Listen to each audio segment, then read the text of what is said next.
สวัสดีครับกับผมนายวิวัฒน์อินเทวงศ์ผู้ว่าราชการจังหวัดลำปาง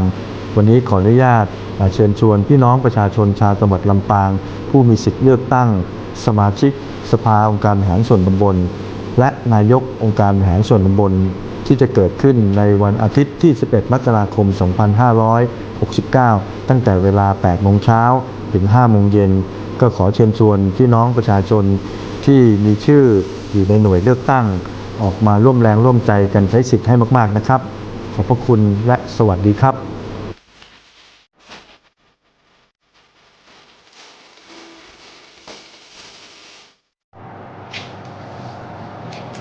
สวัสดีค่ะท่านผู้ฟังและท่านผู้ชมทุกท่านคะยินดีต้อนรับเข้าสู่รายการผู้ว่าพบประชาชนพ่อเมืองมีเรื่องเล่าค่ะกลับมาในสัปดาห์นี้นะคะเราออกอากาศประจำวันศุกร์ที่ 9 มกราคม 2569 ค่ะสถานีวิทยุกระจายเสียงแห่งประเทศไทยจังหวัดลำปาง FM 97 เมกะเฮิรตซ์สถานีวิทยุกระจายเสียงแห่งประเทศไทยเพื่อการเรียนรู้และเตือนภัยภาคเหนือค่ะ AM 549 กิโลเฮิรตซ์และสามารถติดตามรับฟังแบบรีรันได้อีกครั้งนะคะที่สถานีวิทยุอสมทลำปาง FM 99 เมกะเฮิรตซ์ในวันอาทิตย์ 8:30 น.ค่ะส่วนช่องทางออนไลน์นะคะตอนนี้รับชมได้ผ่านทางเพจของสวทลำปางกรมประชาสัมพันธ์สำนักงานประชาสัมพันธ์จังหวัดลำปางและที่สวทเพื่อการเรียนรู้และเตือนภัยภาคเหนือนะคะกับโครงการประชาสัมพันธ์สร้างการรับรู้การบริหารราชการแบบบูรณาการจังหวัดลำปางในปี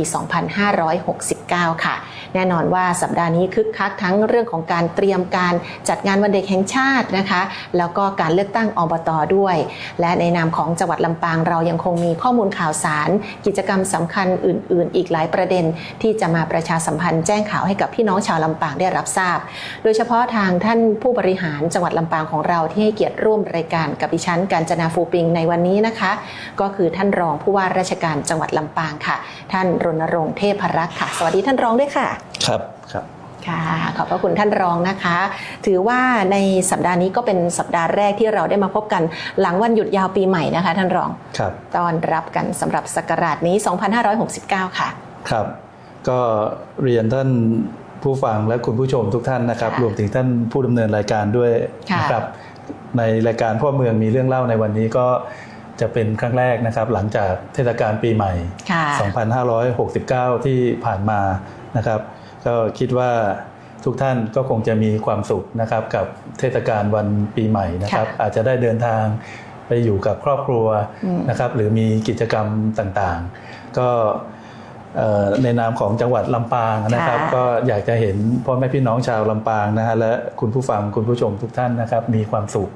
นะครับในปี 2569 นี้นะครับก็อยากจะให้ทุกท่านได้ประสบความสำเร็จในเรื่องต่างๆที่คิดไว้นะครับขอให้ปีนี้เป็นปีที่ดีของทุกท่านนะครับแต่ก็อยากให้ทุกท่านได้ดูแลรักษาสุขภาพนะครับของตัวท่านเองนะครับให้ท่านมีสุขภาพร่างกายที่แข็งแรงเพราะว่าถ้าท่านสุขภาพร่างกายแข็งแรงแล้วนะครับท่านก็จะมีแรงกายและแรงใจนะครับในการทำงานหรือดำเนินชีวิตส่วนตัวนะครับของท่านนะครับให้มีความสุขนะครับทั้งปี 2569 นี้ครับค่ะก็ถือเป็นคำอวยพรต้อนรับปีใหม่จากท่านรองของเราด้วยนะคะจริงๆแล้วในช่วงวันหยุดยาวที่ผ่านมาทางจังหวัดทางหน่วยงานต่างๆก็บูรณาการการทำงานทั้งในเรื่องการดูแลความปลอดภัยอำนวยความสะดวกด้านการจราจรนะคะแล้วก็ถือว่าจังหวัดลำปางของเรามีกิจกรรมต่อเนื่องเยอะเลยทีเดียวตั้งแต่ท้ายปีที่แล้วจนถึงปีนี้นะคะต้นปีก็ยังคงอัดแน่นกันเพื่อที่จะสร้างความสุขให้กับพี่น้องทุกท่านนั่นเองนะคะเดี๋ยววันนี้เรามีมาฝากกันกับข้อมูลที่น่าสนใจติดตามกันเรื่อยๆนะคะต่อไปจนกระทั่งในเวลารายการของเราที่นำเสนอกันทั้งออนแอร์แล้วก็ออนไลน์อยู่นั่นเองค่ะจะขออนุญาตท่านรองมาเริ่มกันกับประเด็นที่ทางจังหวัดลำปางนะคะได้อำนวยความสะดวกให้กับพี่น้องประชาชนในการเดินทางไปเข้าเฝ้ากราบถวายบังคมพระบรมศพนะคะซึ่งจริงๆแล้วเรามีกำหนดทั้งหมด4รอบด้วยกันตอนนี้เดินทางมาถึงในชุดที่3แล้วนะคะซึ่งก็ล่าสุดเมื่อวันที่5 มกราคมที่ผ่านมาค่ะวันนี้ให้ท่านรองได้เล่าให้กับพี่น้องชาวลำปางได้ฟังกันสักนิดนึงถึงในขั้นตอนหรือว่าสิ่งที่เราได้อำนวยความสะดวกหรือว่าดูแลพี่น้องประชาชนตลอดการเดินทางทั้งไปแล้วก็กลับค่ะเชิญค่ะครับในกิจกรรมแรกก็อยากจะเล่าให้ฟัง นะครับถึงเรื่องที่พวกเรานะครับชาวลำปางได้แสดงถึงความจงรักภักดีนะครับต่อสมเด็จพระนางเจ้าสิริกิติ์พระบรมราชินีนาถพระบรมราชชนนีพันปีหลวงนะครับตามที่ท่านผู้ดำเนินรายการได้นำเรียนแล้วนะครับว่าเมื่อเย็นวันที่5 มกราคม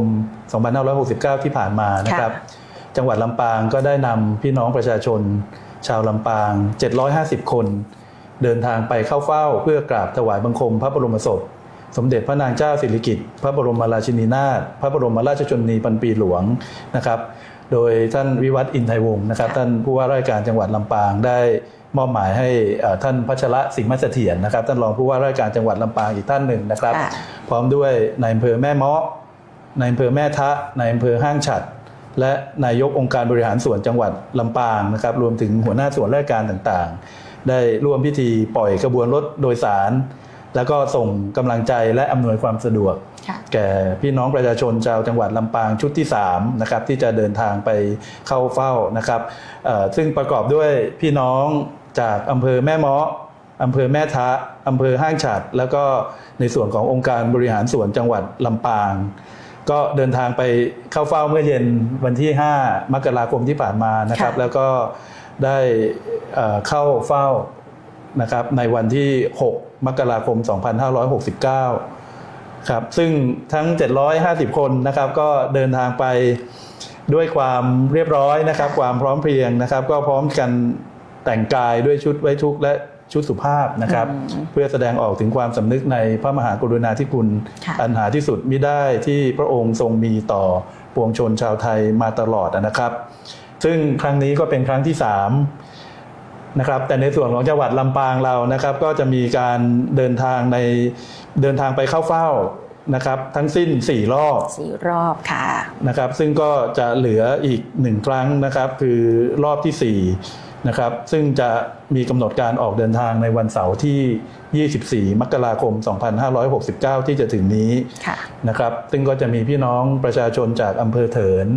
อำเภอแม่พริกอำเภอศพปราบอำเภอเสริมงามแล้วก็มีในส่วนขององค์การบริหารส่วนจังหวัดก็จะมีพี่น้องนะครับในความรับผิดชอบอีกส่วนหนึ่งนะครับก็จะเดินทางไปเข้าเฝ้าตามกำหนดดังกล่าวนะครับก็ขอเชิญชวนให้พี่น้องนะครับที่อยู่ในอำเภอที่ผมได้เล่าให้ฟังนะครับก็เตรียมความพร้อมนะครับเพื่อที่จะเข้าเฝ้าโดยพร้อมเพรียงนะครับและเรียบร้อยนะครับก็ขอความร่วมมือให้พี่น้องประชาชนที่จะเดินทางในรอบต่อไปเตรียมความพร้อมด้านร่างกายนะครับให้สุขภาพแข็งแรงนะครับเพราะว่าการเดินทางก็จะใช้เวลานานพอสมควรนะครับแล้วก็ขอให้ในระหว่างการเดินทางก็ปฏิบัติตามคำแนะนำของเจ้าหน้าที่อย่างเคร่งครัดนะครับเพื่อให้การเดินทางเป็นไปด้วยความเรียบร้อยปลอดภัยแล้วก็สมพระเกียรติสูงสุดครับครั้งที่4นี่ก็จะเป็นพี่น้องทางสายใต้นะคะจุดรวมพลที่ด่านตรวจยาเสพติดสภ.แม่พริกนี่นะคะเพราะว่า3 รอบแรกที่เรานัดหมายกันนี่ก็จะเป็นทางปตท.เกาะคาจะเป็นสายนี้เลยนะคะแต่ว่ารอบสุดท้ายอย่างที่บอกส่วนใหญ่ก็จะเป็นพี่น้องทางแม่พริกอย่างเงี้ยนะคะซึ่งก็อยู่ทางนู้นอยู่แล้วเราก็จะได้จุดรวมพลก็จะใกล้พี่น้องประชาชนแล้วก็เดินทางต่อได้เลยนะคะสำหรับเถินแม่พริกศพปราบแล้วก็เสริมงามรวมถึงอบจ.ลำปางด้วยแต่ละรอบก็เราได้เห็นภาพของการอำนวยความสะดวกดูแลพี่น้องประชาชนนะคะการที่จะดูแลกันทั้งก่อนเดินทางระหว่างเดินทางจนกระทั่งกลับมาอย่างปลอดภัยทุกท่านเลยค่ะครับนั่นแหละค่ะนี่คือการดูแลพี่น้องประชาชนในนามของจังหวัดลำปางนะคะทุกอย่างก็ด้วยความเรียบร้อยแล้วก็สมพระเกียรติสูงสุดนั่นเอง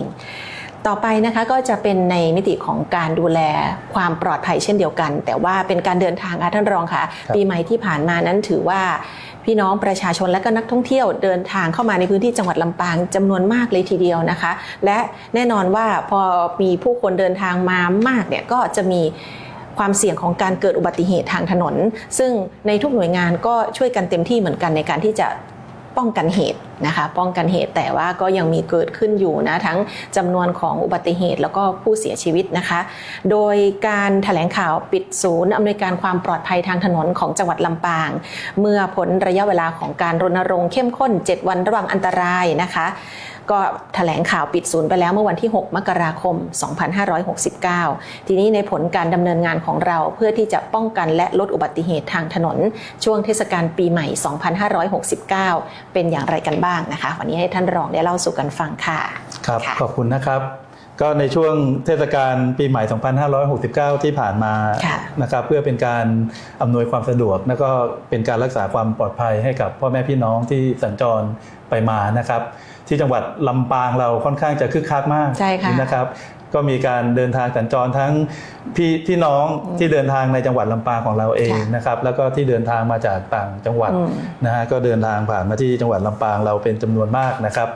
ผมก็ได้มีโอกาสไปตรวจเยี่ยมนะครับด่านชุมชนแล้วก็จุดอำนวยความสะดวกที่พื้นที่ของอำเภอต่างๆนะครับแล้วก็แวะไปเยี่ยมที่อุทยานแห่งชาติแจ้ซ้อนครับซึ่งก็เพราะว่ามีความคึกคักเป็นอย่างมากนะครับมีนักท่องเที่ยวนะครับเดินทางมานะฮะเป็นจำนวนมากนะครับแล้วก็มีความคึกคักนะครับทั้งร้านค้าริมทางร้านอาหารร้านอะไรต่างๆนะครับก็เป็นแนวโน้มที่ดีนะฮะว่าปี 2569 เราเนี่ยก็น่าจะมีความคึกคักความทางด้านเศรษฐกิจนะฮะก็อาจจะมีความคึกคักนะฮะมากยิ่งขึ้นนะฮะก็อันนี้ก็เป็นสัญญาณที่ดีนะครับแต่ในส่วนของการเดินทางเนี่ยก็อยากจะนำเรียนว่าทางจังหวัดลำปางเรานะครับโดยเจ้าหน้าที่ทุกภาคส่วนนะครับโดยเฉพาะในพื้นที่นะครับก็มีพี่น้องนะครับทั้งฝ่ายปกครองฝ่ายตำรวจนะครับฝ่ายสาธารณสุของค์กรปกครองส่วนท้องถิ่นเนี่ยก็ได้ดำเนินการนะฮะในการจัดตั้งด่านชุมชนแล้วก็จุดอำนวยความสะดวกให้กับพี่น้องในจุดต่างๆอย่างเข้มแข็งนะครับก็ทำให้แนวโน้มของการเกิดอุบัติเหตุในช่วงปีใหม่ของจังหวัดลำปางเราในปี 2569 นะฮะก็เป็นไปในแนวโน้มนะเป็นทิศทางที่ดีนะครับโดยยอดสะสมของอุบัติเหตุทางถนนที่เกิดขึ้น7วันนะครับตั้งแต่วันที่30ธันวาคม 2568 ถึงวันที่ 5 มกราคม 2569 นะครับก็เกิดอุบัติเหตุรวมทั้งหมดจำนวน43ครั้งนะครับก็จะมีเหตุเกิดสูงสุดที่อำเภอเถินจำนวน8ครั้งอำเภองาว7ครั้งอำเภอแม่ทะ5ครั้งอำเภอเสริมงาม5ครั้งนะครับแล้วก็มีผู้บาดเจ็บรวมทั้งหมด44คนนะครับแล้วก็มีผู้เสียชีวิตนะครับรวมทั้งสิ้นจำนวน5รายซึ่งก็จากสถิติที่ได้เล่าให้ฟังก็มีแนวโน้มนะครับที่จะจำนวนลดลงนะฮะกว่าช่วงปีใหม่ปี 2568 ที่ผ่านมา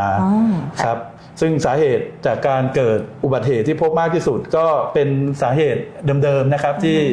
เรามักจะพบในช่วงเทศกาลคือการขับรถเร็วหรือการดื่มแล้วขับนะครับรองลงมาก็คือเหตุเรื่องทัศนวิสัยที่ไม่ดีและก็มีพฤติกรรมเสี่ยงนะฮะเช่นขี่มอเตอร์ไซค์แล้วไม่สวมหมวกครับก็อันนี้เราก็พยายามที่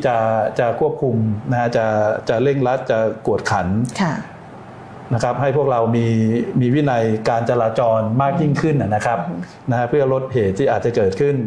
นะฮะแต่ก็อย่างที่ได้นำเรียนนะครับแนวโน้มของการเกิดเหตุจะลดลงนะฮะแต่ว่าจังหวัดลำปางเราก็ไม่วางใจนะฮะก็คงจะต้องเตรียมความพร้อม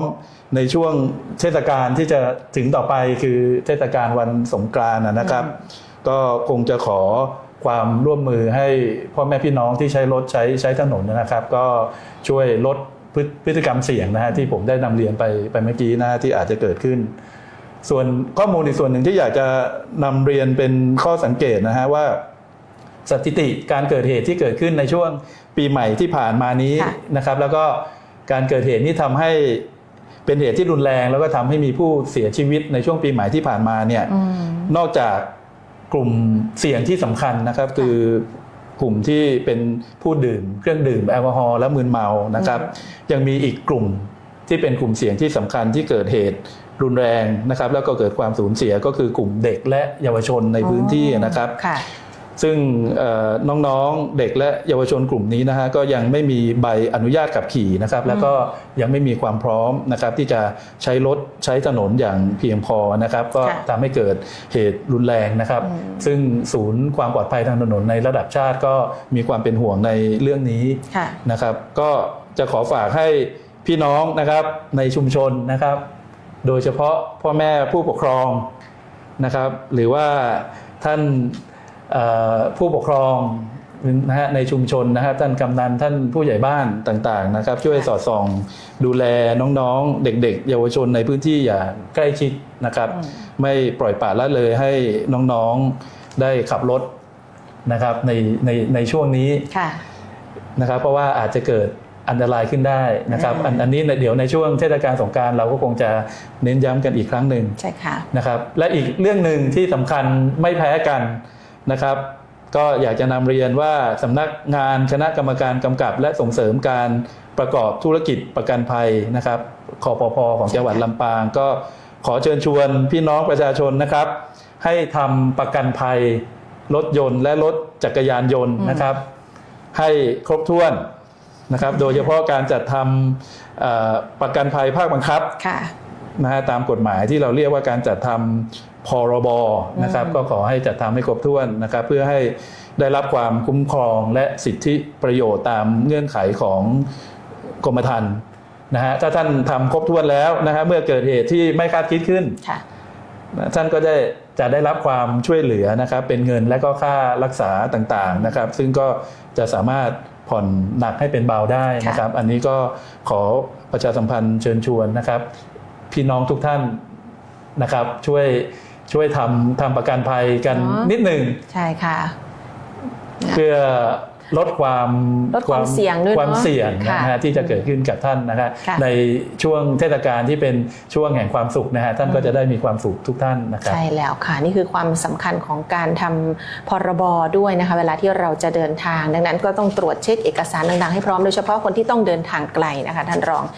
สิ่งทั้งหมดที่เราได้ดำเนินการมาตลอดระยะเวลา7วันนี้นะคะให้พี่น้องได้เดินทางกันอย่างมีความสุขปลอดภัย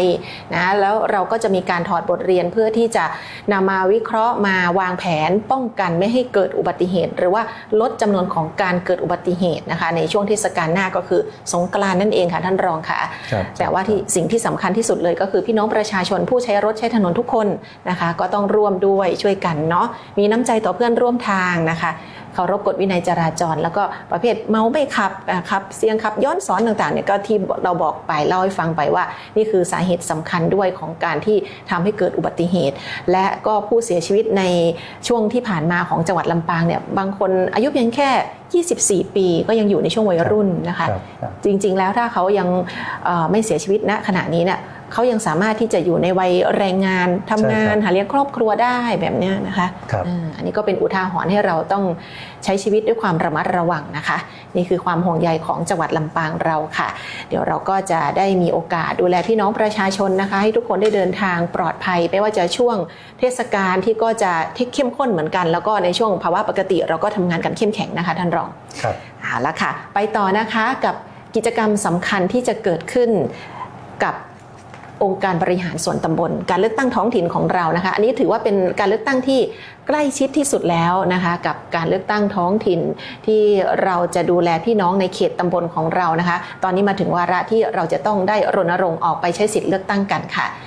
ในวันที่11 มกราคมนี้ก็คือวันอาทิตย์นี้แล้ว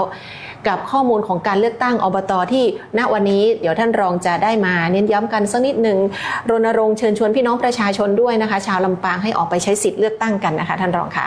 วันนี้พร้อมแล้วเรียนเชิญท่านรองค่ะครับก็ในช่วงนี้นะครับท่านผู้ชมและผู้รับฟังก็คงจะได้รับข่าวสารนะครับเกี่ยวกับเรื่องการเลือกตั้งนะครับตามระบอบการปกครองประชาธิปไตยนะฮะของประเทศเรานะครับในเดือนกุมภาที่จะถึงนี้ก็จะมีการเลือกตั้งใหญ่นะครับในระดับของประเทศคือเลือกตั้งสสนะครับแต่ก่อนหน้านี้นะครับอีกไม่กี่วันที่จะถึงนี้แล้วนะครับในวันอาทิตย์ที่11 มกราคม 2569 ที่จะถึงนี้นะครับก็จะมีการใช้สิทธิ์นะครับของพี่น้องประชาชนในการไปเลือกตั้งนายกองค์การบริหารส่วนตำบล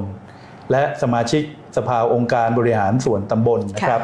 ซึ่งเป็นหน่วยการปกครองท้องถิ่นที่อยู่ใกล้ชิดกับพ่อแม่พี่น้องมากที่สุดใช่แล้วครับ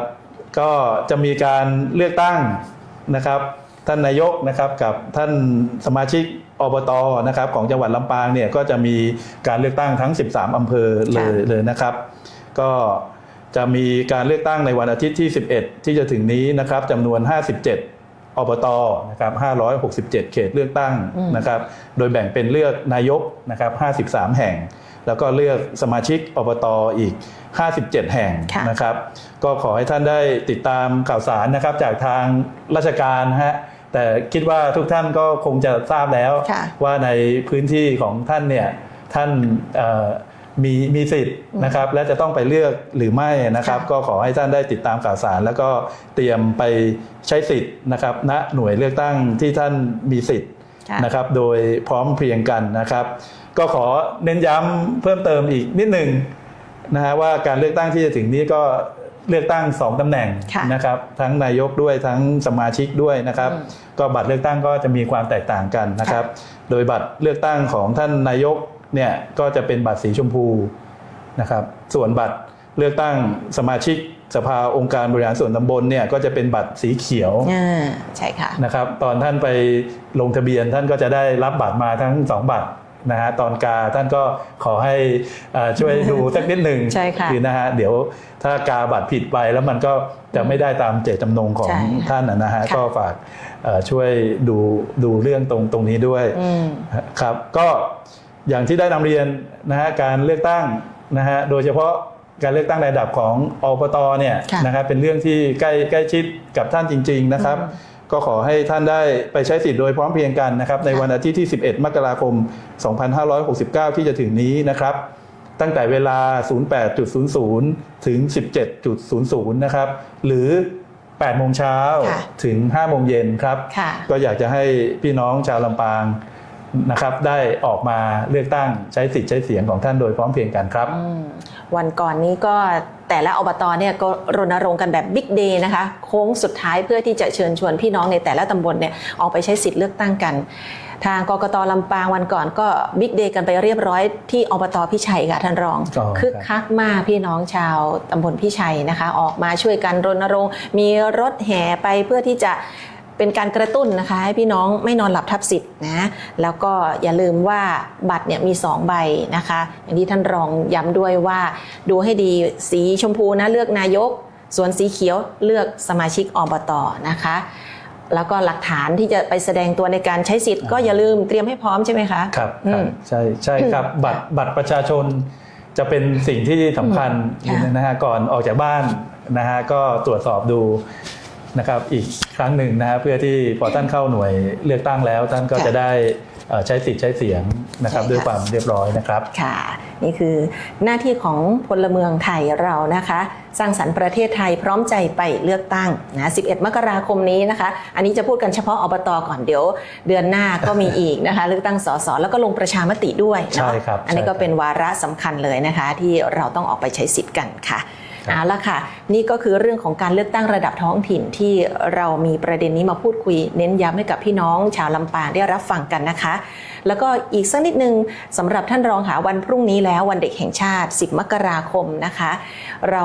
มีการจัดกิจกรรมต่างๆให้กับเด็กๆตามสถานที่จัดงานวันเด็กเนี่ยโอ้โหหลายจุดมากในจังหวัดลำปางเราอยากจะให้ท่านรองได้อวยพรสำหรับลูกๆหลานๆชาวลำปางแล้วก็พ่อแม่ผู้ปกครองที่จะไปมอบความสุขให้กับเด็กๆในวันเด็กแห่งชาติปีนี้สักนิดนึงค่ะครับก็เป็นวันเด็กแห่งชาตินะฮะซึ่งก็คิดว่าคงเป็นช่วงเวลาที่น้องๆหนูๆนะครับได้รอคอยนะครับในช่วง1 ปีก็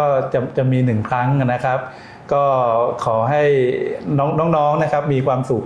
นะฮะกับวันเด็กแห่งชาติซึ่งที่ทราบมานะฮะก็จะมีหลายหน่วยงานที่จะจัดกิจกรรมนะครับเพื่อน้องๆหนูๆนะครับก็ให้ทุกคนนะครับก็มีความสุขนะครับในช่วงวันเด็กแห่งชาตินะฮะซึ่งนอกจากน้องๆมีความสุขแล้วก็คิดว่าท่านพ่อแม่ท่านผู้ปกครองนะครับที่จะพาน้องๆนะฮะไปร่วมกิจกรรมต่างๆก็จะมีความสุขด้วยก็ถ้าท่านไปร่วมกิจกรรมในที่ใดนะครับก็ฝากช่วยติดตามเรื่องข่าวสารด้วยนะครับการเดินทางเรื่องการเดินทางไปร่วมกิจกรรมต่างๆอาจจะต้องวางแผนนะครับเรื่องการเดินทางกันนิดหนึ่งนะก็เพราะคาดว่าก็คงจะมีน้องๆนะครับเขาออกมาร่วม กิจกรรมที่สถานที่ต่างๆเป็นจำนวนมากนะครับก็ขอให้น้องๆนะครับมีความสุขนะครับในช่วงวันเด็กที่จะถึงนี้นะครับแล้วก็เติบโตเป็นผู้ใหญ่ที่ดีนะครับของประเทศชาตินะครับเติบโตเป็นกำลังสำคัญของชาวจังหวัดลำปางเราต่อไปนะครับขอให้น้องๆมีความสุขครับในช่วงวันเด็กที่จะถึงนี้ครับค่ะขอบพระคุณท่านรองมากๆเลยนะคะส่งความห่วงใยให้กับลูกๆหลานๆเยาวชนคนลำปางทุกคนเลยเป็นความสุขที่เด็กๆรอคอยมากๆสำหรับวันเด็กแห่งชาติในปีนี้นะคะวันที่10 มกราคม 2569 ผู้ปกครองก็เตรียมพาลูกพาหลานไปร่วมกิจกรรมตามจุดต่างๆนะคะเอาละค่ะในช่วงท้ายนี้นะคะท่านรองเรายังมีอีกประเด็นที่จะส่งต่อนะคะไปยังหน่วยงานที่จะร่วมรายการของเราในวันนี้ซึ่งท่านรองเองก็มีความตั้งใจที่อยากจะให้พี่น้องชาวลำปางได้รับฟังข่าวสารจากหน่วยงานที่ดูแลพวกเรามีภารกิจที่จะดูแลทั้งเรื่องของข้อมูลข่าวสารการจ้างงานอย่างเงี้ยนะคะสิ่งที่เป็นประโยชน์ซึ่งเชื่อว่าพี่น้องชาวลำปางที่รับฟังกันอยู่ทั้งที่หางานในจังหวัดเองต่างจังหวัดหรือว่าแม้กระทั่งไปทำงานต่างประเทศน่าจะต้องได้ฟังกันในวันนี้เป็นข้อมูลของสังกัดกระทรวงแรงงานโดยท่านจัดหางานจังหวัดลำปางใช่ไหมคะท่านครับค่ะก็เดี๋ยววันนี้ท่านจัดหางานแรงงานจังหวัดลำปางนะครับท่านก็จะมาเล่าให้ฟังถึงภารกิจนะครับที่เกี่ยวข้องนะครับกับสำนักงานจัดหางานของจังหวัดนะครับผมคิดว่ามีข้อมูลหลายส่วนที่ท่านผู้ชมท่านผู้รับฟังอาจจะให้ความสนใจนะครับโดยเฉพาะท่านที่สนใจนะครับอยากจะมีงานทำนะครับซึ่งงานที่ทางท่านจัดหางานจะได้นำมาเรียนเนี่ยก็จะมีทั้งงานในประเทศแล้วก็งานของต่างประเทศด้วยใช่ค่ะนะครับซึ่งก็จะเป็นภารกิจที่ท่านจัดหางานจะมาเล่าให้ฟังนะครับก็ท่านจัดหางานจังหวัดลำปางก็เพิ่งย้ายมาทำหน้าที่ที่จังหวัดลำปางด้วยก็จะถือโอกาสให้ท่านได้แนะนำตัวให้ท่านผู้ชมและผู้รับฟังนะฮะได้รู้จักท่านด้วยนะครับก็เดี๋ยวคงจะส่งต่อให้ท่านจัดหางานจังหวัดลำปางได้เล่าถึงข้อมูลที่เป็นประโยชน์ในส่วนของท่านให้ท่านผู้ชมและผู้ฟังได้รับฟังกันต่อไปครับค่ะนี่คือความหลากหลายของรายการวิทยุในวันนี้นะคะผู้ว่าพบประชาชนพ่อเมืองมีเรื่องเล่านอกจากที่เราได้ฟังข้อมูลข่าวสารรอบด้านกับท่านรองผู้ว่าราชการจังหวัดลำปางของเราแล้วในช่วงหน้าก็ติดตามกับท่านจัดหางานจังหวัดลำปางตามประเด็นที่ท่านรองได้นำเรียนไปนะคะซึ่งเชื่อว่าในตลอด1ชั่วโมงที่เราออกอากาศนี้พี่น้องท่านผู้ฟังและก็ท่านผู้ชมรายการนะคะก็จะได้รับฟังในมุมมองการทำงานต่างๆอย่างเต็มอิ่มเช่นเดียวกันค่ะสัปดาห์ต่อๆไปถ้าหากว่าท่านรองนะคะมีประเด็นเพิ่มเติมนะคะที่จะนำเรียนให้กับพี่น้องชาวลำปางได้มาทักทายมาพูดคุยกันอีกนะคะเราฝากติดตามกันด้วยวันนี้ต้องขอบพระคุณเป็นอย่างสูงค่ะสำหรับเบรกแรกนี้กับท่านรองผู้ว่าราชการจังหวัดลำปางท่านรณรงค์เทพรักษ์ขอบพระคุณค่ะท่านรองค่ะครับขอบคุณครับค่ะครับแล้วเราพักกันสักครู่หนึ่งค่ะช่วงหน้าพบกันต่อผู้ว่าพบประชาชนพ่อเมืองมีเรื่องเล่าค่ะรักชาติไทยใส่ใจโลกคำขวัญวันเด็กแห่งชาติปี 2569 ค่ะ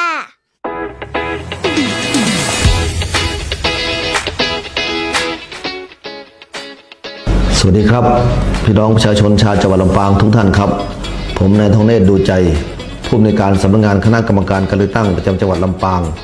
ขอเรียนเชิญผู้มีสิทธิเลือกตั้งที่มีสิทธิเลือกตั้งสมาชิกสภาองค์การบริหารส่วนตำบลและนายกองค์การบริหารส่วนตำบลจำนวน57องค์การบริหารส่วนตำบลนะครับออกมาใช้สิทธิเลือกตั้งสมาชิกสภาองค์การบริหารส่วนตำบลและนายกองค์การบริหารส่วนตำบลในวันที่11มกราคม2569เวลา 8 นาฬิกาถึง 17 นาฬิกาณหน่วยเลือกตั้งที่ท่านมีชื่ออยู่นะครับ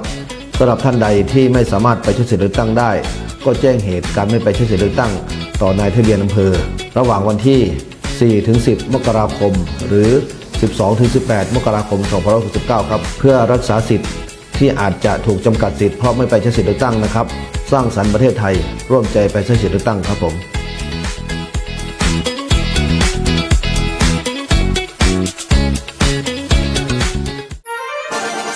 ขนส่งจังหวัดลำปางขอเชิญร่วมประมูลทะเบียนรถเลขสวย301หมายเลขกับป้ายประมูลกราฟิกโฉมใหม่สีฟ้าสดใส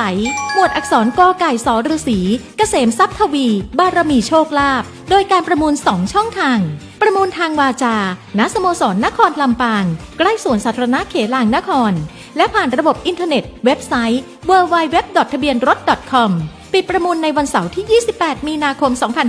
2569 ตั้งแต่เวลา 9 นาฬิกาเป็นต้นไป เรียงตามลำดับหมายเลข รายได้จากการประมูลจะนำเข้ากองทุนเพื่อความปลอดภัยในการใช้รถใช้ถนนสนับสนุนโครงการป้องกันและลดอุบัติเหตุทางถนนป้ายทะเบียนเลขสวยหมวดกอไก่สฤษีใช้สำหรับรถเก๋งรถปิกอัพ4ประตูและรถแวนป้ายทุกป้ายได้ทำพิธีอธิษฐานจิตพุทธาภิเษกเรียบร้อยแล้วสนใจสอบถามได้ที่สำนักงานขนส่งจังหวัดลำปางสำนักงานขนส่งสาขาอำเภอเถินสาขาอำเภอแจ้ห่มและสาขาอำเภอเงาโทรศัพท์ 054-265-140 และ 054-265-143 ID Line 093-198-1699 Facebook สำนักงานขนส่งจังหวัดลำปางกรมการขนส่งทางบกหรือสายด่วน 1584กลับเข้าสู่ช่วงที่2นะคะกับรายการผู้ว่าพบประชาชนพ่อเมืองมีเรื่องเล่าค่ะวันนี้นะคะในเบรกที่2แน่นอนว่าเราได้สนทนากับท่านจัดหางานจังหวัดลำปางซึ่งก็ถือว่าเป็นโอกาสแรกด้วยนะคะที่ได้มาร่วมรายการได้มาพูดคุยแนะนำตัวทักทายไปยังพี่น้องชาวลำปางที่รับฟังแล้วก็รับชมรายการกันอยู่ค่ะแต่ว่าต้องขออนุญาตเปลี่ยนมาพูดคุยกันเป็นภาษาคำเมืองแล้วนะคะตักตายกันเจ้ากับท่านจัดหางานจังหวัดลำปางตอนรับท่านปริดารวมคำเจ้าสวัสดีเจ้าสวัสดีเจ้าสวัสดีเจ้าขอบพระคุณจัดนักเลยเจ้าท่านจัดหางานจังหวัดลำปางที่ให้เกียรติมาร่วมรายการหับสาบข่าวว่าท่านพึ่งย่ายมาสดๆร้อนๆเลยเนาะเจ้าไปงานตัวเมื่อวันที่5 มกราคม 2569นี่เจ้าเริ่มต้นปีใหม่ก็ย่ายมาบ้านเฮาเลยเจ้าเป็นคนลำปางอยู่แล้วเจ้าแต่ยินดีที่จะได้กลับมาบ้านเกิดแถมครั้งหนึ่งเจ้าท่านจัดหางานจังหวัดลำปางของเขาย่ายมาจากจังหวัดแม่ฮ่องสอนเนาะโอ้โหปั้นโก้งเลยนะเจ้าอยู่ไม่ห้องสอนเหมือนกับเจ้าท่านอยู่ปีเกิงเจ้าอยู่เจ้านี่ละแล้วตอนนี้ก็เป็นโอกาสดีๆละได้ปิกมาอยู่ลำปางเฮาเนาะได้มาออกอากาศตักไตกันกับพ่อแม่พี่น้องชาวลำปางและก็มาพร้อมกับข่าวสารที่เป็นประโยชน์ซึ่งวันนี้เฮาจะอู้กันกับทางสำนักงานจัดหางานจังหวัดลำปางแน่นอนว่าเป็นประเด็นเรื่องที่เกี่ยวข้องกับคนหางานนะเจ้าคนไทยต้องมีงานทำนี่นโยบายสำคัญของตั้งกระทรวงแรงงานนะเจ้ากระทรวงแรงงานกรมการจัดหางานเนาะแล้วก็รวมไปถึงการไปทำงานอย่างเช่นไปต่างประเทศการอนุญาตทำงานของคนที่เป็นแรงงานต่างด้าวเฮาดำเนินการจะได้พร้อมนะเจ้าขออนุญาตมาตีประเด็นแรกก่อนเลยนะเจ้าท่านจัดหางานจังหวัดลำปางอยู่กับเฮาในวันนี้พี่น้องเจ้าเฮาอู้ถึงเรื่องภารกิจของสำนักงานจัดหางานจังหวัดลำปางก่อนเนาะที่เฮาเริ่มต้นในวันนี้ก็อยากจะให้ท่านจัดหางานจังหวัดลำปางได้เล่าให้พี่น้องชาวลำปางได้ฟังสักหน่อยหนึ่งว่าในปัจจุบันเนี่ยภารกิจของเขาเนี่ยคืออะไรอย่างพองเจ้าวันนี้ก็เป็นโอกาสดีนะเจ้าที่ได้มาพบกับคุณผู้ฟังคุณผู้ชมทุกท่านอยากจะมาเล่าข่าวสารว่าสำนักงานจัดหางานเนี่ยมีหน้าที่อย่างพ้องเนาะหน้าที่หลักๆก็คือว่าคนไทยต้องมีงานทำประเด็นที่1เนาะภายใต้นโยบายของกระทรวงแรงงานซึ่งในวันที่24 พฤศจิกายน 2568 ที่ผ่านมาได้มีการเปิดแคมเปญคนไทยต้องมีงานทำเพราะว่าคนตกงานเนี่ยมันก็มีปัญหาเยอะเนาะมีปัญหาอะไรอย่างหลายๆอย่างแล้วก็มันมีปัญหาถึงความมั่นคงของประชาชนไทยในทุกมิติตัวในส่วนของกระทรวงแรงงานโดยกรมการจัดหางานเพราะเป็นภารกิจโดยตรงของกรมการจัดหางานและในพื้นที่ก็คือสำนักงานจัดหางานจังหวัดลำปางค่ะกระทรวงแรงงานเปิ้นก็ตั้งเป้าหมายไว้ว่า4 เดือนเนี่ยนับตั้งแต่วันที่24 พฤศจิกายน 2568 เนี่ยจะต้องไปจัดหาตำแหน่งงานเพื่อพี่น้องประชาชนเพื่อให้เปิ้นจะได้มีงานทำแล้วก็มีทางเลือกแล้วให้ตรงกับทักษะที่มีอยู่ 150,000 อัตราเจ้าเพื่อทำภายใน4 เดือนโดยการตีเฮาจะร่วมมือกับทุกภาคส่วนโดยมีในส่วนของจังหวัดลำปางก็จะมีสำนักงานจัดหางานจังหวัดลำปางเจ้านะคะแล้วก็โดยมีในสำนักงานเนี่ยเขาก็จะมีศูนย์บริการจัดหางานเพื่อคนไทยนะเจ้าทุกแห่งทั่วประเทศแล้วก็ตีลำปางเขาก็อยู่ตั้งอยู่ในสำนักงานจัดหางานจังหวัดลำปางรวมถึงประเดี๋ยวเนี่ยเขาก็พัฒนาแล้วนะเจ้าอยู่ไกลบางคนเนี่ยอยู่วังเหนือแม่มอกอย่างเงี้ยเนาะจะต้องนั่งรถโดยสารมาประเดี๋ยวเนี่ยยุทธศาสตร์ชาติอย่างต่างๆโลกก็เปลี่ยนไปเขาก็มีแพลตฟอร์มคนทำงานนี่เจ้าแพลตฟอร์มคนทำงานเข้าไปเลยเจ้าแพลตฟอร์มคนทำงานนะเจ้าเพื่อที่จะ นายจ้างไปหาคนก็ไปหางาน เจ้า แล้วจะได้รับการบรรจุงาน สามารถอยู่ที่ไหนก็ได้ เจ้า สมัครงานได้ทุกตีแล้วก็ทุกเวลา นี่ถ้าเป็นอย่างแตะกอนนี้เขาต้องรอเวลามีงาน ขึ้นสีหล่อมาอีก นัด เนาะ พบเฮงงานกะเกิดหรือว่า เจ้า จะไปรอข้อมูลที่สำนักงานจัดหางานกะประเดี๋ยวนี้เปิดมีแพลตฟอร์มนี่ออกมา เจ้าตอนนี้โลกเปลี่ยนไปเนาะ แน่ เขาก็มีไลน์มีเฟซมีอะไรอย่าง เจ้า หลายๆอย่าง ในช่วงที่ผ่านมาเนี่ยทางสำนักงานเขาเนี่ยก็ดำเนินการตามนโยบายในช่วง3 เดือนที่ผ่านมาเนาะ เจ้า อันนี้อาจจะบ่ใช่ตำแหน่งทั้งหมดแต่เป็นตำแหน่งที่สถานบอกการแจ้งมาติเฮา232 อัตรา เจ้า เจ้าส่วนใหญ่ก็เป็นวุฒิการศึกษาติเขาจะบอกว่าตอนนี้มีความต้องการในวุฒิปวชปวสเนอะน้องๆทั้งหลายที่เรียนหนังสืออยู่ถ้าจะเลือกงานเนี่ยเดี๋ยวสามารถเลือกเรียนต่อ เจ้า ในวุฒิปวชปวสเพราะว่าตอนนี้วุฒิเนี่ยขาดแคลนในตลาดแรงงาน เจ้าอันนี้ถ้าไผ่เฮียนสายนี่ก็คือโอกาสในการทำงานก็จะมีสูงขึ้น เจ้า หน่อยเนาะ เจ้าแล้วก็เขาก็จะเป็นกลไกในการส่งเสริมให้ทุกคนเนี่ยได้มีงานทำสำนักงานจัดหางานเขาก็จะไปจัดหาตำแหน่งงานว่างไปพบกับนายจ้างสถานประกอบการ เจ้า โดยวิธีต่างๆจะไปหาหรือว่าจะโทรศัพท์หรือจะแจ้งผ่านไลน์นอกจากนี้เขาก็สนับสนุนให้คนไทยมีงานทำโดยการสนับสนุนการประกอบอาชีพอิสระส่งเสริมการฝึกอบรม เจ้า ใครเก่งบ่เก่งอย่างใดมีจุดเด่นจุดด้อยอย่างใดเฮามีการรีสกิลอัพสกิลเนี่ยอุปสรรคอังกฤษเฮียหน่อย นี่ นะแล้วก็ ค่ะ เขามีการให้ข้อมูลข่าวสารตลาดแรงงาน แล้วก็เขาจะมีการติดตามผลการบรรจุงานตัวเองว่าได้งานก่อแล้วก็บ่ได้งานเนี่ยมีความบกพร่องอย่างพ้อง เจ้า อย่างเช่นเขาอาจจะขาดทักษะทางด้านตรงนั้นตรงนี้ไปเขามาฝึกเขามารีสกิลอัพสกิลไปพัฒนาทักษะฝีมือแรงงานเห็นน้อยบอก เจ้า ค่ะก็เป็นสิ่งที่ดีที่อยากจะให้พี่น้องประชาชนชาวลำปางคิดถึงการที่จะหางานทำอยากจะให้คิดถึงสำนักงานจัดหางาน นี่เจ้ามีตำแหน่งงานว่าง แล้วก็มีข้อมูลที่เป็นแนวโน้มนะความต้องการของตลาดเนี่ยเขาจะได้สมมติว่าลูกหลานเขาเฮียนอยู่ในสายไหนแผนกวิชาไหนอย่างเงี้ยเขาก็จะได้รู้ว่าเขาควรจะไปทิศทางใดดีอย่างเงี้ยนะเจ้า เจ้า นี่แหละเจ้าปรึกษาได้เพราะอันนี้คือนโยบายสำคัญของเปิ่นเลยนะ150,000 อัตราทั่วประเทศใน4 เดือนนี่คือเข้มข้นเลยเจ้าคนไทยต้องมีงานทำ คนไทยต้องมีงานทำงานทำตรงเนี้ยก็คือ1ทำงานในประเทศ เจ้า 2ในเรื่องของการส่งเสริมการประกอบอาชีพอิสระ และอันที่3ที่เขาจะอู้ถึงก็คือ เจ้า การส่งเสริมแรงงานไทยไปทำงานต่างประเทศ แม่นเจ้าคือตีผ่านมานี่ต้องยอมรับว่าคนตีไปทำงานต่างประเทศเนี่ยมีตึงตีมาติดต่อกับหน่วยงานจัดหางานโดยตรงเนาะกระทรวงไปตามระเบียบของเปิ่นวิธีการของเปิ่นกับบ่มีปัญหาอย่างนะแต่ว่าคนที่ไปด้วยการติดต่อกับเอกชนก็อย่างกันเนี่ยคือมีความเสี่ยงนะเจ้าเนาะไปโดนร้อยแพ้ผ่องโดยบ่ได้รับความคุ้มครองอย่างต่างๆผ่องซึ่งอันเนี้ยเป็นสิ่งที่มันเขาก็คือความห่วงใยขนาดเลยในวันนี้ถ้าเกิดอู้ถึงการจัดส่งแรงงานไทยไปทำงานต่างประเทศเนาะเจ้าท่านจัดหางานจังหวัดลำปางอยากจะนำเรียนข้อมูลไปยังปีน้องเจ้าลำปางจะได้พ่องเจ้า คืออยากจะบอกว่าจริงๆแล้วเนี่ยไปทำงานต่างประเทศที่มันบ่ได้ไปยากนะ เจ้า แต่ก็บ่ได้ไปง่าย จ้า บ่ยากและบ่ง่าย แต่ว่าเราต้องมีข้อมูลข่าวสาร โดยเฉพาะเนี่ยเมื่อกลับมาลำปางอีกครั้งหนึ่งเนี่ยเคยทำงานเมื่อ16 ปีที่แล้ว เจ้าก ลับมาลำปางอีกครั้งหนึ่งเนี่ยคนลำปางเนี่ยสนใจจะไปทำงานต่างประเทศเยอะผู้กับเจ้าว่าคนลำปางเนี่ยไปทำงานต่างประเทศเป็นอันดับ8ของประเทศไทยนะ เจ้า ถ้านับประเทศไทยว่าจังหวัดไหนนิยมไปทำงานต่างประเทศนะของลำปางเขานี่อยู่อันดับต้นๆเหมือนกันนะเจ้า อันดับ8แต่ว่าเป็นอันดับ2รองจากจังหวัดเชียงรายในภาคเหนือ ในภาคเหนือเจ้า ดังนั้นปัญหาในเรื่องของการไปทำงานต่างประเทศเนี่ยตอนที่อันมาทำงานครั้งแรกกับมาทำงานครั้งนี้จะมีความห่วงใยเพราะการไปทำงานต่างประเทศเนี่ยอยากจะให้ไปถูกต้องตามกฎหมายเนาะเฮาเคยได้ยินข่าวหลายๆข่าวมาเนาะแม่ร่ำให้เนาะลูกเสียชีวิตอยู่ต่างประเทศ เจ้า อยากไปผิดกฎหมายอย่างเงี้ยคือการไปทำงานต่างประเทศเนี่ยเวลาเขาไปถูกกฎหมายเนี่ยเวลาเขาไปอยู่ต่างประเทศเนี่ยเขาจะสามารถเขาไปไหนก็ได้อยากไม่ต้องไปใช่ไม่ต้องไปลบซ่อนๆแล้วก็เกิดเหตุอะไรอย่างมาเนี่ยเขาก็จะได้รับเขาว่าสิทธิประโยชน์ตามสัญญาจ้างและกฎหมายแรงงานประเทศนั้นๆก็เลยอยากจะให้พี่น้อง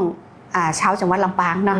โดยเฉพาะบ้านเฮานี่นะต้องเรียงลำดับมาเลยเทินอันดับหนึ่งโอ้นี่เทินศพปราบเสริมงามเกาะค่าแม่พริกเจ้าเยอะแยะวังเหนือนี่กับบัจจัยในเวียงนี่ก็จะบ่ไปนะไปก็อยากจะไปให้มันถูกต้องตามกฎหมายเนื่องจากว่าตอนเนี้ยรูปแบบของการหลอกลวงเนี่ยมันเปลี่ยนแปลงไปสมัย16 ปีที่ปีทำงาน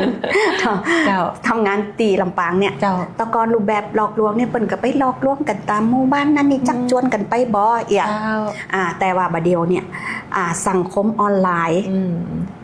หลอกลวงกันทางโซเชียลมีเดียเจ้าเมนจะหนักตัวขนาดคนเฒ่ายังถูกหลอกลวงดูดเงินดังนั้นเนี่ยปัจจุบันเนี่ยเขาห้องว่าคนตีบาปประสงค์ดีเนี่ยคนตีเขาย่อมเป็นเหยื่อเพราะว่าเขาใจความโลภเนี่ยในการที่จะเป็นเหยื่อในการที่จะหลอกบางวันทุกอย่างแหละใช้เงินไม่เป็นตัวหลอกดังนั้นเนี่ยถ้าเขาจะไปเนี่ยมันเป็นไปได้กะว่าเขาไปทำงานสมมติว่าไปทำงานนวดเนี่ยเขามีฝีมือเลยเขาอุปสาบได้เนี่ยเขาจะได้เงินเดือนเป็นแสนน้องคัดกันจะได้หูน้องดังนั้นเนี่ยเวลาแชทออนไลน์เนี่ยบดีกำเมืองเขาห้องว่าบดีหูตูบบดีหูตูบเขาต้องแบบต้องคิดนักๆแล้วก็ถ้าคิดอย่างมาออกเนี่ยหน่วยงานภาครัฐเนี่ยจะเป็นตีพึ่งเขาได้สำนักงานจัดหางานของเขาเนี่ยมีเจ้าหน้าที่หลายคนเนาะเขามีความห่วงใยเขาอยากจะขึ้นไปทำงานต่างประเทศที่มันถูกต้องตามกฎหมายโดยเฉพาะอย่างตีปีได้ตั้งแต่แรกว่าเขาเนี่ยเป็นอันดับ2ภาคเหนืออันดับ8ของประเทศไทยเขาจะต้องระมัดระวังและเขาก็อยากจะให้คนของบ้านเขาเนี่ยไปทำงานให้มันถูกต้องเขาอยากจะเห็นคนตีไปทำงานกลับมาแล้วร่ำรวยเนาะมีกินมีใช้แล้วดูแลครอบครัวแล้วก็มีความสุขไม่ใช่ว่าญาติไปทำงานต่างประเทศแล้วครอบครัวแล้วก็ให้หาให้ไปอยู่ต่างใดกับบ่ฮู้อย่างเงี้ยประสบใช่ทีนี้วิธีการไปทำงานต่างประเทศเนี่ยมันบ่ได้ยากมันมีอยู่5วิธีวิธีแรกก็คือผ่านบริษัทจัดหางานผ่านบริษัทจัดหางานเนี่ยก็คือว่าบ่ใช่ว่าไผก็เป็นบริษัทจัดหางานได้บริษัทจัดหางานเนี่ยจะต้องถูกจัดตั้ง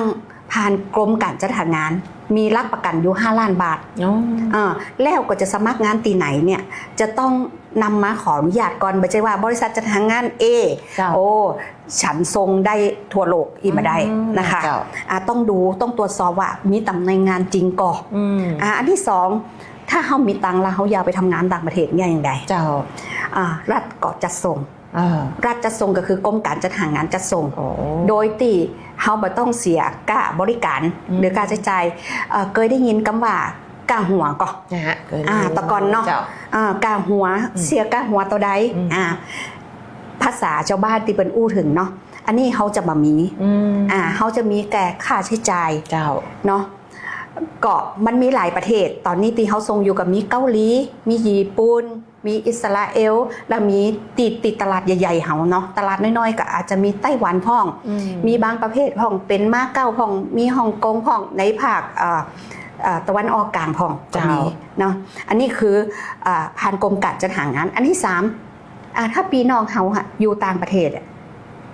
เขาไปได้ก่อนต้องมั่นใจนะว่าเป็นพี่น้องเฮาบ่ใจคนติดต่อมาเป็นสายในหน้าเถื่อนนี่บ่ใจมาเตียกระจักจวนหันคนบ้านเดียวกันเป็นไปได้ดีมาดูพี่จะบอกว่าคนตีชักชวนเนี่ยส่วนใหญ่คือคนที่รักกันและใกล้ชิดกันเนี่ยจะหลอกลวงกันทั้งนั้นน่ะดังนั้นถ้าเป็นญาติพี่น้องเฮาไปทำงานอยู่แล้วฮู้จักนายจ้างเนี่ยเขาจะต้องนำสัญญาจ้างของเขาเนี่ยไปรับรองที่สถานทูตไทยหรือกงสุลไทยในประเทศนั้นๆก่อนแล้วเอาเอกสารสัญญาจ้างเนี่ยมาแจ้งการเดินทางด้วยตนเองไม่ใช่ว่าไปเลยป้าจะปามาทำงานไปมาวีซ่าท่องเที่ยวกันเด้อนั่นนี่กันเด้ออันนั้นคือสันนิษฐานได้เลยว่าถ้าไปวีซ่าท่องเที่ยวคือคุณไปผิดกฎหมายและคุณอาจจะถูกหลอกได้ง่ายๆอันนี้คือวิธี3คือติดต่องานด้วยตัวเองแต่บัจเจติดต่อผ่านสายในหน้าเทือนบัต้องมาเสียกาหัวอิ่มใจวิธีที่4นายจ้างไปฝึกงานอันนี้ก็ ค่อนข้างที่จะมาเกี่ยวข้องกับ3วิธีแหละแต่ว่าถ้าจะไปทำงานในจ้างปลาไปฝึกงานเอาง่ายๆอย่างนิคมอุตสาหกรรมลำพูนเนี่ยจะปลาไปฝึกงานในญี่ปุ่นก็ต้องมาแจ้งหรืออย่างเช่นนายจ้างพาไปทำงานอย่างอันตีลำปางนี่เฮาเนี่ยมีคนไปทำงานตีลาวเยอะนายจ้างพาไปฝึกงานเพราะว่าไปทำเป็นช่างซ่อมบำรุงตีลาวนะคะก็เป็นโรงงานบ่อู้กันแล้วกันว่าโรงงานตีไหนเนาะก็มาต้องมาแจ้งการเดินทางให้มันถูกต้องตามกฎหมายแล้วในการตีไปทำงานต่างประเทศนั่นก็จะได้รับสิทธิประโยชน์เป็นไปตามสัญญาจ้างและเป็นไปตามกฎหมายแรงงานประเทศนั้นๆเจ้าหน่วยงานสถานทูตไทยหรือกงสุลไทยหรือสำนักงานแรงงานไทยจะต้องมีการรับรองสัญญาจ้างมาว่ามันเป็นไปตามกฎหมายประเทศนั่นก่อนแล้วถึงจะไปก็ณขณะนี้เนี่ยลำปางเฮาเนี่ยมีคนไปทำงานต่างประเทศนักเปิ้นกันเลยที่เขาเป็นศูนย์เป็นศูนย์บริการไปทำงานต่างประเทศในส่วนภูมิภาคภาษาอังกฤษเป็นว่าศูนย์ TOEA ก็มาภูมิภาคเนี่ยคือดูแลหลายจังหวัดก็คือว่าตอนแรกๆเนี่ยเขาก็จะจริงๆเขามีอาณาเขตอยู่ตีลำปางก็จะบริการสำหรับคนลำปางก่อนนะเจ้าคือจังหวัดอื่นเนี่ยจะมาได้เป็นศูนย์บริการคือยังแบบมีความพร้อมก็บริการทุกอย่างรวมถึงจะคือคำแนะนำปรึกษาครบวงจรแหละจะไปทำงานต่างประเทศยังไงรับแจ้งการเดินทางยังไงหรือว่าถ้าหากมีปัญหาจะมาร้องทุกข์ร้องเรียนอย่างใดเจ้านี่นะเจ้าเดี๋ยวเปิดมีการจัดตั้งเป็นศูนย์บริการเลย TOEA เนาะเจ้าศูนย์บริการการไปทำงานต่างประเทศในส่วนภูมิภาคนี่ถือว่าโชคดีขนาดตีสำนักงานจัดหางานจังหวัดลำปางเขามีศูนย์นี่ไว้บริการตัวดังนั้นก็ยังตีฐานจัดหางานบอกไปว่าคือกูอย่างเนี่ยครบวงจรอยู่ที่นี่เกิดอย่างมาออกแต่เขาใครอยากจะไปมีรายได้ดีๆอยากไปทำงานต่างประเทศเนี่ยไปปรึกษาได้เลยนะเจ้าอยากจะไปเมืองนอกบอกจัดหางานนี่เพราะฉะนั้นเดี๋ยวถามต่อเลยดีกว่าว่าตอนเนี้ยในตำแหน่งงานหรือว่าระบบการตีว่ารัฐจัดส่งคนไปทำงานเนาะเจ้ามีตำแหน่งงานหรือว่ามีประเทศไหนตีตอนนี้เขาประชาสัมพันธ์กันอยู่พอเจ้าค่ะเอาว่าตอนเนี้ยวันนี้พรุ่งนี้เนี่ยอยากจะไปทำงานต่างประเทศเจ้าตีต้องการไปด่วนเลยแต่ว่ามันใจว่าไปด่วนคือจะไปวันนี้พรุ่งนี้นะก็คือว่าเปิ้นมีการรับสมัครในระยะนี้อันแรกเลยประเทศแรกก็คือญี่ปุ่นเขาเรียกว่าโครงการ IM Japan เนาะไปฝึกงานเทคนิคไทยไปฝึกงานในประเทศญี่ปุ่นสำหรับคนที่หนุ่มสาวที่อยากจะไปสร้างตัวใหม่ๆอายุ 18-30 ปีเนาะตอนนี้ฮับประจายใครก็ได้ที่จบม.6 ขึ้นไปเนาะสูงเอาความสูงอย่างน้อยเนาะ160 เซนบะมีหอยซักมาตาบอดสีนะสามารถที่จะสมัครด้วยตนเอง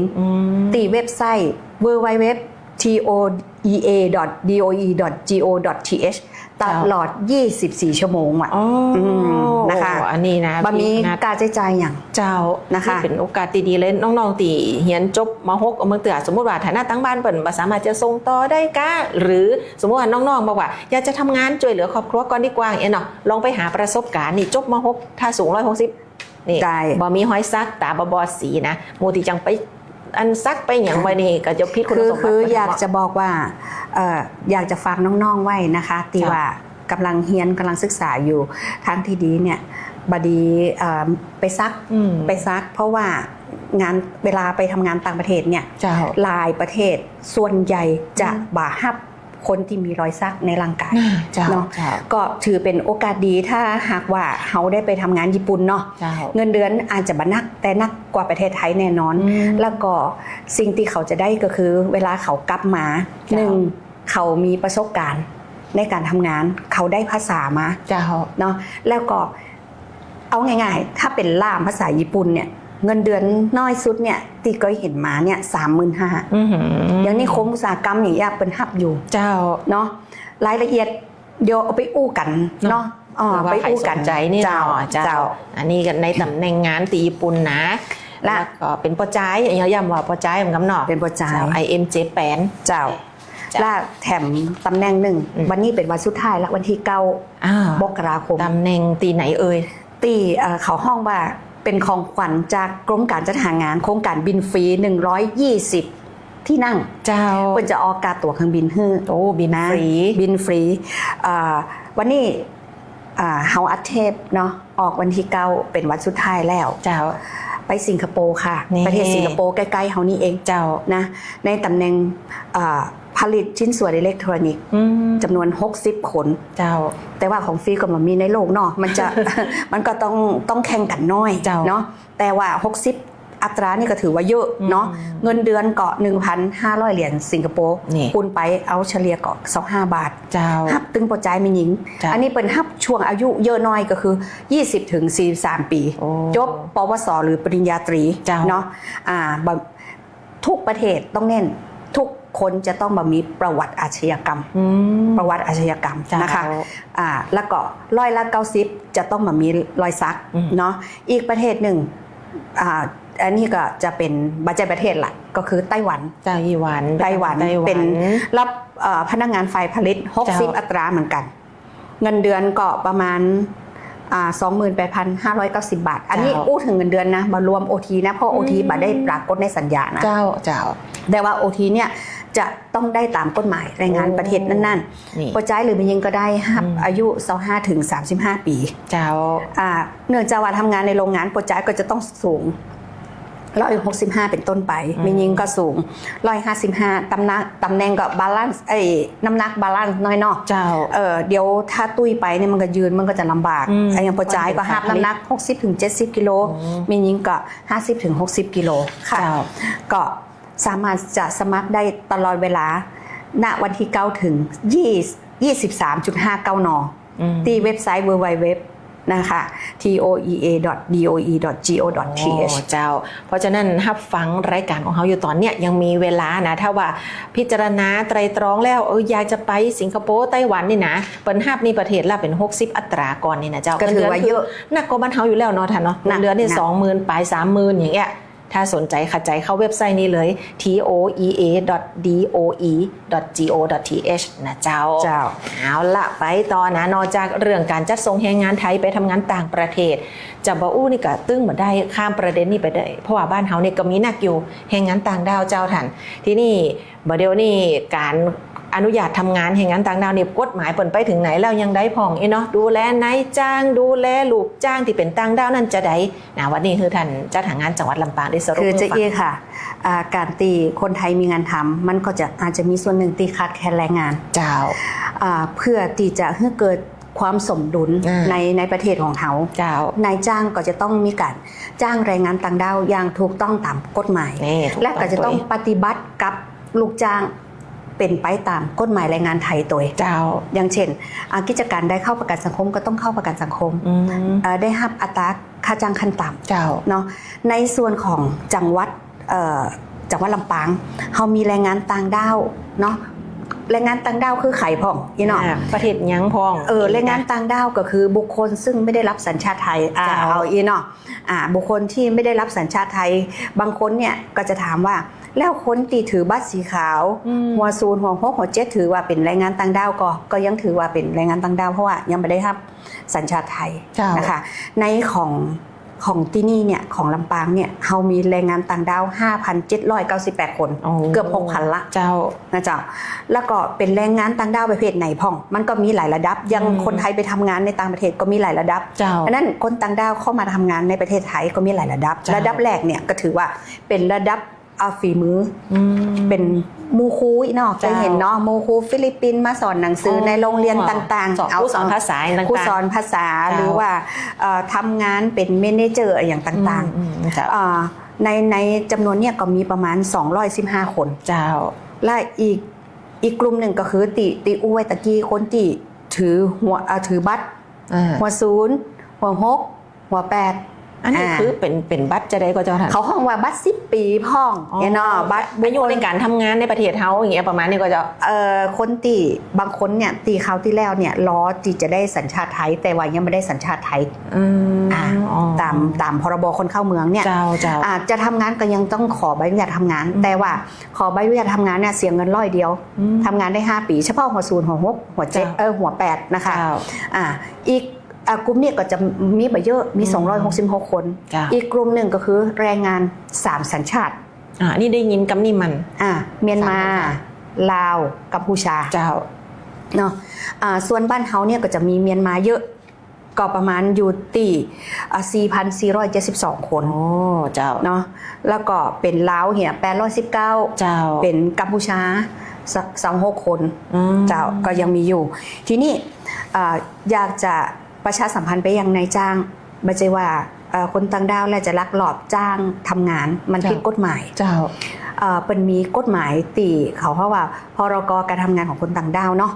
นายจ้างเนี่ยถ้าเกิดจ้างคนต่างด้าว1 คนเนี่ยผิดกฎหมายจะโดนตั้งพรบคนเข้าเมือง และในเรื่องของพรกการทำงานของคนต่างด้าวมีโทษปรับต่อหัวนะ เจ้า 10,000 ถึง 100,000 บาท10 คนต่อใดเนาะ นะคูณไปเนาะ คูณเข้าไปแล้วคนต่างด้าวเนี่ยถ้าทำงานผิดกฎหมายเข้าเมืองผิดกฎหมายแฮมโดยกฎหมายของการทำงานเนี่ยเขาจะต้องถูกปรับนะคะตั้งแต่50,000 ถึง5,000 ถึง 20,000 บาทแล้วก็จะต้องถูกพักดันให้กลับประเทศเจ้าฉะนั้นก็อยากจะบอกคือปอไม่ไปน้องเนาะในจ้างนะร้านค้าต่างๆบ่ใช่ว่าบ่มีบัตรบ่มีหยังก็จ้างกันเนาะมันมีกฎหมายในเรื่องของพรกการทำงานของคนต่างดาวอยู่เจ้านะเจ้ามันมีความคุ้มครองมีอย่างอยู่ใช่ฉะนั้นก็อยากจะฝากประชาสัมพันธ์ว่าปฏิบัติให้ถูกต้องตามกฎหมายนะคะแล้วก็อยากจะฝากคนตีกลุ่มตีขึ้นทะเบียนใหม่ตอนตีสุดท้ายของเอาอู้เป็นภาษาง่ายๆเนาะว่าตีขึ้นทะเบียนใหม่ผิดกฎหมายรายงานผิดกฎหมายเขาตีแล้วเจ้าแล้วเปิดขึ้นทะเบียนภายในวันที่26 ธันวาคม26 ธันวา2566เป็นวันสุดท้ายเนี่ยเจ้าตอนนี้มันจะขึ้นทะเบียนไว้อย่างเดียวนะขึ้นทะเบียนไว้แล้วจะต้องพาลูกจ้างไปตรวจสุขภาพตีโรงพยาบาลของรัฐเจ้าแล้วก็จะต้องทำประกันสุขภาพหรือประกันสังคมแล้วก็ไปตรวจอัตลักษณ์ติดต่อหมอหลังจากนั้นจะต้องเอาเอกสารเนี่ยมายื่นในระบบบัดเดียวเนี่ยกับเว็บละทุกอย่างเข้าเว็บไซต์อย่างเดียวเจ้าแล้วก็เสียค่าธรรมเนียมใบอนุญาตทำงานคือดำเนินการขึ้นแล้วเสร็จวันนี้วันที่9 มกราคมแล้วเพื่อดำเนินการขึ้นแล้วเสร็จภายในวันที่24 กุมภาพันธ์ 2569ถ้าบัดดำเนินการบัดจิว่าขึ้นทะเบียนเรียบร้อยแล้วเรียบร้อยถ้าบัดดำเนินการจะกลายเป็นแรงงานติผิดกฎหมายเจ้านี่ฝากเลยการจ้างแรงงานต่างด้าวนี่คือเป็นความรับผิดชอบตึงตัวนายจ้างแล้วก็คนต่างด้าวเนาะถ้าฝ่าฝืนกฎหมายแล้วความผิดต่างๆนี่เกิดขึ้นหลายอย่างนายจ้างนี่ก็จะนักเลยเจ้าพอจะอันละเพื่อความสบายใจตัวยังเขาเป็นนายจ้างเขาก็ได้ลูกจ้างตีมาตามระบบหูตีมาตีไปอย่างนี้เนาะถ้าเป็นลูกจ้างกะยูด้วยตีแบบว่าบ่ต้องกลัวไผจะไม่ยับส่งคืนอย่างเงี้ยคนไทยไปทำงานต่างประเทศเนาะเขาก็ต้องไปถูกกฎหมายฉะนั้นเวลาเขาเป็นนายจ้างในประเทศนี้เขาก็ต้องจ้างลูกจ้างตีถูกกฎหมายเหมือนกันเจ้าก็เป็นเหมือนกับความปลอดภัยความสบายใจของนายจ้างด้วยนะในเรื่องนี้เจ้าเอาละนี่คือประเด็นเรื่องการอนุญาตทำงานของคนต่างด้าวเนาะซึ่งถือว่าแรงงานต่างด้าวในจังหวัดลำปางเขาเนี่ยเป็น 4-5 ปันเหมือนกันอย่างตีตั้งทันจัดหางานจังหวัดลำปางเราคือฝั่งเจ้าแล้วก็ช่วงสุดใต้นี่นะเขายังมีของขวัญอื่นๆนี่ในช่วงปีใหม่นี่จากกระทรวงแรงงานมาฝากกับพี่น้องแหมสักน้อยหนึ่งนะเจ้าปัจจัยเฉพาะเรื่องตำแหน่งงานว่างการทำงานในประเทศต่างประเทศที่เขาอู้ฟังกันต่ออันแต่ว่าในช่วงทรงใต้ปีเก่าต้อนรับปีใหม่เนี่ยก็คือปกติแล้วหน่วยงานกระทรวงต่างๆเปิ่นจะมีของขวัญให้กับพี่น้องประชาชนเนาะในนามของกระทรวงแรงงานก็เช่นเดียวกันเจ้าจัดกล่องของขวัญมามอบให้มีอย่างของเจ้าท่านเจ้ากระทรวงแรงงานวันนี้วันที่9ก็ยังบ่พ้นเดือนมกราคมเนาะเฮามีของขวัญที่ดำเนินการมาแล้วก็อยู่ระหว่างการดำเนินการเฮามีของขวัญ10 ชิ้น10รายการนี่เจ้าเปิดกล่องเลยที่จะดูแลให้ครบทั้งสุขภาพสวัสดิการการทำงานความปลอดภัยแล้วก็เพิ่มความอบอุ่นใจให้คนไทยทั่วประเทศเจ้ามีอย่างพ้องเอาสั้นๆเนาะของขวัญที่1ก็คือการมอบตั๋วเครื่องบินฟรีไปทำงานต่างประเทศตะกี้120 อัตราไปที่สิงคโปร์กับไต้หวันเจ้านะอันนี้โดยกรมการจัดหางานหรือสำนักงานจัดหางานนี่แหละตอนนี้จะอู้ในนามของกระทรวงแรงงานเนาะเจ้าของขวัญที่2เปิ่นจะมีในเรื่องของการทำงานเขาจะมีการจัด Job Expo Thailand 2026เจ้าโดยกรมการจัดหางานตีกรุงเทพจะมีวันที่16ถึงวันที่18เดือนมกราคม2569นี่มอบตำแหน่งงานกว่า 495,000 อัตรา ก็สัป ทั้ ดางห์ งานทั้งในและต่างประเทศก็คาดว่าจะมีคนได้งานนี่แหละ ช่วงปีใหม่จะได้มีความสุขจะได้แฮปปี้เนาะกล่องของขวัญชิ้นที่ 3 มอบโดยกรมพัฒนาฝีมือแรงงาน เจ้า อันเคยเห็นเต้นของสำนักศูนย์พัฒนาสถาบันพัฒนาฝีมือแรงงานเปิ้นบริการตรวจสภาพรถเนาะอันนี้ก็ผ่านไปละ 9 วัน เจ้า 9 วัน ท่านร้องรณรงค์เปิดก่อไปเปิดศูนย์คือเหมือนกันช่วงก่อนยุดปีใหม่ที่ผ่านมาเนาะคนใจบริการนักเจ้าสถาบันพัฒนาฝีมือเขาเนี่ยนะพออยู่ในถนนสายลักด้วยเนาะ เจ้า อันนี้แถม1 กล่อง 1 กล่องราคาดำเนินการเรียบร้อยไปละเรียบร้อยในวันที่ 5 และกล่องที่ 4 ก็เป็นการบเดียวเนี่ยเวลาเขาอยู่เนี่ยเขาอยู่เฉยๆเนี่ยเขามีระบบอินเทอร์เน็ตอย่างต่างๆ เจ้า เขาสามารถที่จะพัฒนาทักษะพัฒนาสกิลของเขาได้ นี่ เขาจะได้ใบประกาศนียบัตรต่างๆ เจ้า ทางกรมพัฒนาฝีมือแรงงานเปิ่นก็จะมอบสิทธิ์ฝึกอบรมออนไลน์เพิ่มทักษะฟรี 220,000 อัตรา เจ้า แล้วเปิ่นก็จะเปิดลงทะเบียนผ่านไปเรียบร้อยละตอนนี้ก็เริ่มเฮียน1 มกราถึง31 มีนา อ๋อเจ้า ของขวัญชิ้นที่ 5 มอบการอบรมเช่นกันเขาห้องว่าบะมีไข่ที่จะแก้เกินเรียน นะคะมีการอบรม Safety for all คืออย่างอันนี้ ก็เป็นการเขาห้องว่าเป็นการ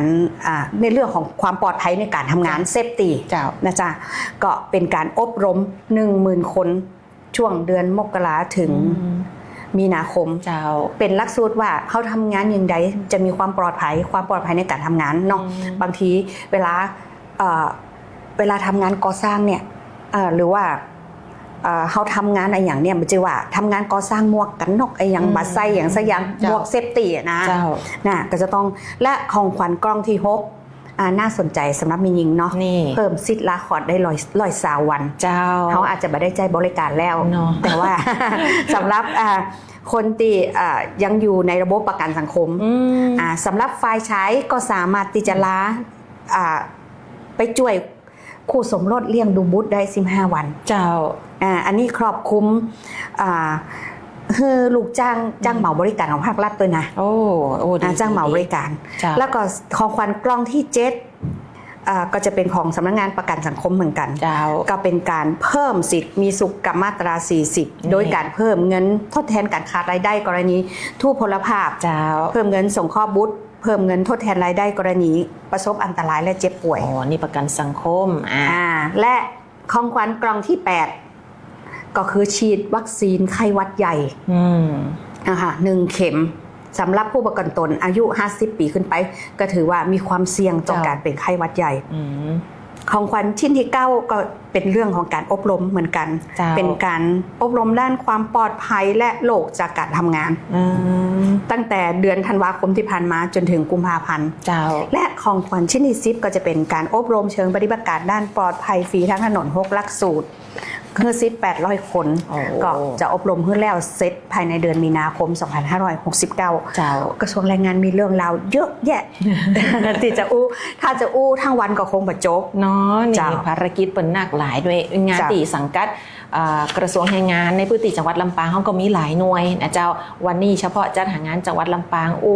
ฟังเนี่ยถึงภารกิจแล้วก็โครงการกิจกรรมสำคัญเนาะที่จะสื่อสารไปกับพ่อแม่พี่น้องที่รับฟังรายการอยู่นะเจ้าถ้าหากว่าท่านสนใจในภารกิจส่วนใดข้อมูลอันใดเพิ่มเติมก็ติดต่อกับจัดหางานได้นะเจ้าสำนักงานจัดหางานจังหวัดลำปางเนาะช่องทาง Facebook เปิ่นก็มีแนวออนไลน์หลายช่องทางติดต่อก็อยากจะฝากช่องทางติดต่อไว้หน่อยเบอร์โทรก็054265049เจ้า265051ถึง52เบอร์โทรจะจ่ายรอบเนาะ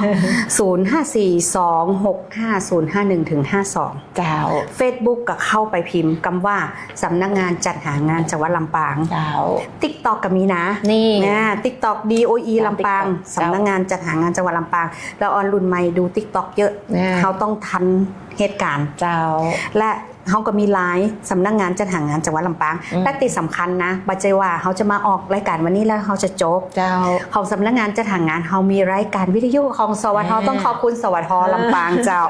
เขาจะมีทุกวันจันทร์เนาะคลื่น FM 97.0 เมกะเฮิรตซ์ช่วงบ่ายโมงถึงบ่ายโมงครึ่งชื่อรายการบ่ายเมาส์ เราข่าวจัดหางานทาง นี่ ส แหละ วทลำปาง เจ้าสัปดาห์ละวันกับปะกันเนี่ยในช่วงเวลาเกึ่งชั่วโมงนี่ทันกับมีอย่างก็สอบถามในรายการสดของเขาได้เช่นเดียวกันนะเจ้าเนาะถึงหมดนี่ก็คือข้อมูลข่าวสารตีสำนักงานจัดหางานจังหวัดลำปางโดยต่างทันปริดารวมคำนะเจ้าจัดหางานจังหวัดลำปางมาฝากกันผ่านรายการผู้ว่าพบประชาชนป่อเมืองมีเรื่องเล่าในสัปดาห์นี้เจ้า